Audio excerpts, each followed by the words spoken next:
Hi hello all. வண்ணங்கள் வேறாக இருப்பினும் எண்ணங்கள் ஒன்றாக இருக்கட்டும். உங்கள் அனைவருக்கும் எனது சுதந்திர தின நல்வாழ்த்துக்கள். இன்னைக்கு காலையில் ஏஞ்சதுமே எங்கள் ஸ்ட்ரீட்டில் உள்ளவங்களாம் அவங்கவுங்க வீட்டில் நமது தேசிய கொடியை ஏற்றிட்டு இருந்தாங்க. இதை பார்க்கும் போதும் எனக்கு ஸ்கூல் லைஃப் தாங்க ஞாபகம் வந்தது.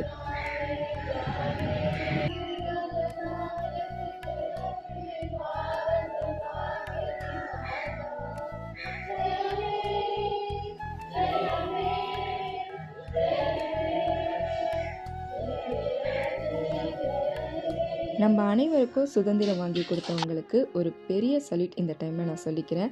என் ஸ்கூல் லைஃப்பில் நடந்த ஒரு சின்ன மெமரிஸ் உங்கள் கூட நான் ஷேர் பண்ணிக்கிறேன். இண்டிபெண்டன்ஸ் டே அப்போது காலையில் ஸ்கூல் வைப்பாங்க. சார்லாம் வந்து கொடி ஏற்றிட்டு ஆரஞ்சு மிட்டாயும் அப்படி இல்லைன்னா மேங்கோ மிட்டாயும் தருவாங்க. அது ஒரு அழகிய நிலாக்காலம்னு சொல்லலாம். சரி, இன்னைக்கு மார்னிங் பிரேக்ஃபாஸ்ட் பார்த்தீங்கன்னா மக்ருனி தான் செஞ்சுருந்தேன். மஷ்ரூமும் அதுக்கப்புறம் சீஸ்லாம் போட்டு ஒரு சூப்பரான